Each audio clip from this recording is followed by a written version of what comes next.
Every goal setting system you've ever learned is broken. I'm a leading expert in behavior, and I'm going to show you how to reprogram your mind to finally get what you want. So let's be honest. Most people suck at setting goals, and it's not your fault. The entire system that you've been taught about goal setting, it's broken. And it's broken because it doesn't use the part of your brain that literally makes all of the decisions and runs your entire life, the limbic system and our brain system. This is the neurocognitive intelligence, or NCI, goal setting system.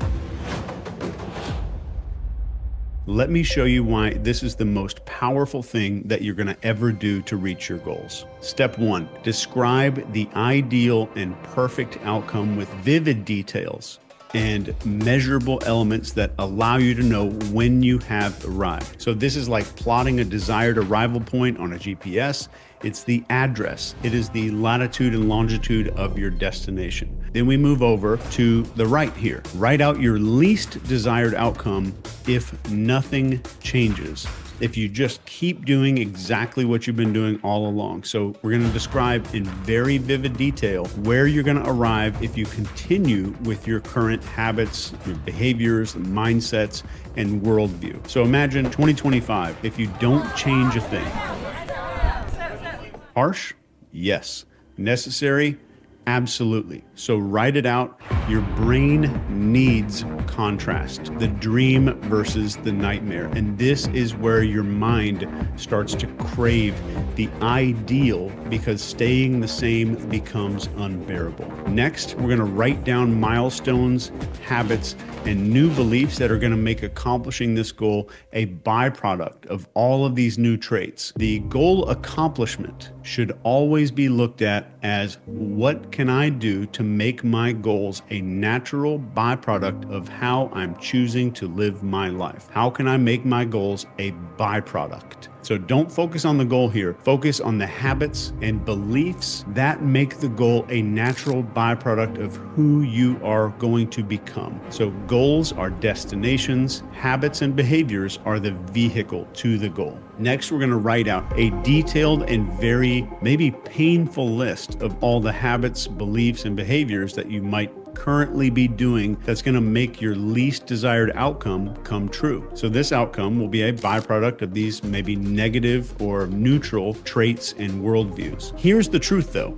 Your habits today are building one of two futures. Write down all of those beliefs, those behaviors or habits that could just drag you toward the nightmare that you wrote down earlier. Make it painful, because you need to feel the cost of your inaction. Next, we have mammalian brain programming. So how will you use the FATE model to brainwash yourself into getting into new habits, beliefs, worldviews, and mindset? So the FATE model is a system I developed to understand and use the 4 elements that make the mammalian brain start taking action on stuff. It's the most powerful tool to understand how to shape human behavior, and there's the most detailed tutorial in the world inside of the NCI textbook, and that's called the Behavior Operations Manual. It's on Amazon. If you want to learn how to use it on other people and conversations, let's get back to the goal setting part. This is about focus, authority, tribe, and emotion. So let's start with focus. Right here, we're going to write, how will you maintain focus on your goals at an animal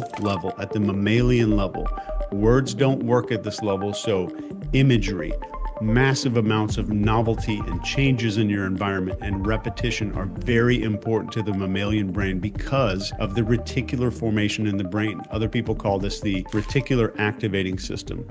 Whatever we repeat, the brain says, Chase wants more of this, or I want more of this. I'm going to search for it and search for it in life. And the questions our brain is asking about the environment determine what we see. So this is where the nonstop exposure to vision boards start to come in. And a vision board is a collection of visual images which are understandable to the mammalian brain since there's no words there. And these things represent your desires and goals. If you're in your office, get a big ass TV and just go buy an iPad or something that you could just duct tape to the back of the TV and put a slideshow of all of these. This is like 800, maybe 900 images just on repeat forever. That just goes on and on and on. Even while you're sleeping, you're not even in the office. It's on there when you walk walk in, it's on when you walk out. You lead that on to maximize that level of exposure, getting that done really well. There's a million videos on how to make vision boards and stuff like that. So next on the list is authority. How are you going to leverage authority figures and social proof to ensure that your mammalian brain knows what you're doing is good, it's allowed, and it's very powerful? Now we move into tribe. This is about how can I involve my circle of friends in the achievement of all these new habits and beliefs. Get your friends and social circle very much involved.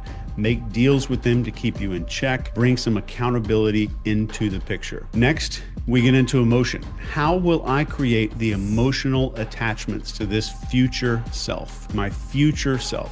One amazing way is to download one of those apps that makes you look really old and print those photos out. Hang them around your office, hang them around your house, put them on your bathroom mirror. Even you can set the photo as your phone or computer wallpaper. And this is done so that you develop a very visual and mammalian understanding and relationship with your future self. Because one of the huge problems is that people don't prioritize their future selves because it's hard to imagine.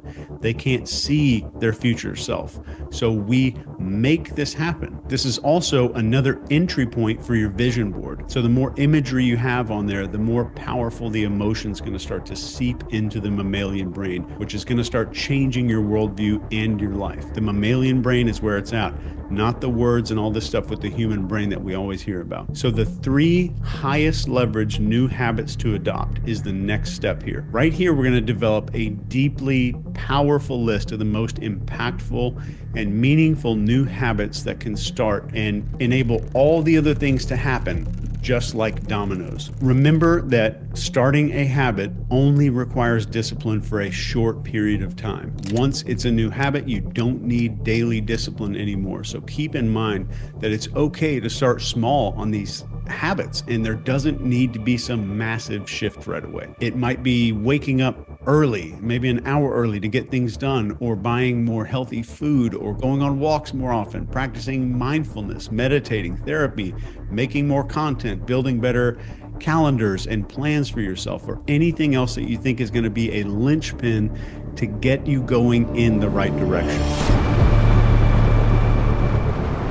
Now we move into the actual brainwashing formula, and this is literally a formula for brainwashing, but we're going to use it on ourselves to make some badass changes happen in our lives. So we're going to develop new habits using this brainwashing formula. And this formula spells out the word fear, F-E-A-R, and this stands for focus, emotion, agitation, and repetition. So in the focus part, how am I going to keep these habits in my daily focus where there is no way that I can possibly ignore them?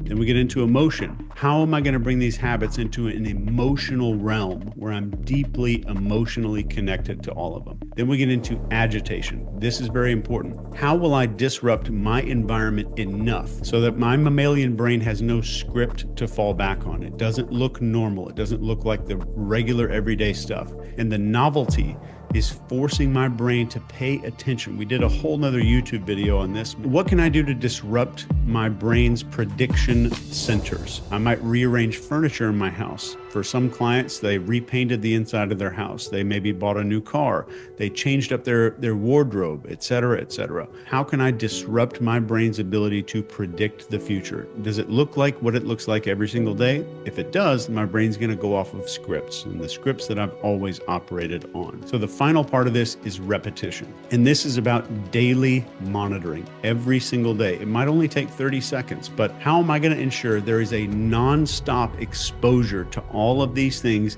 until the discipline is no longer needed and the habit finally gets formed? The next step is one of the most important, and this is the dopamine map. So what we're going to do here is develop a map of where my dopamine sources are coming from in life.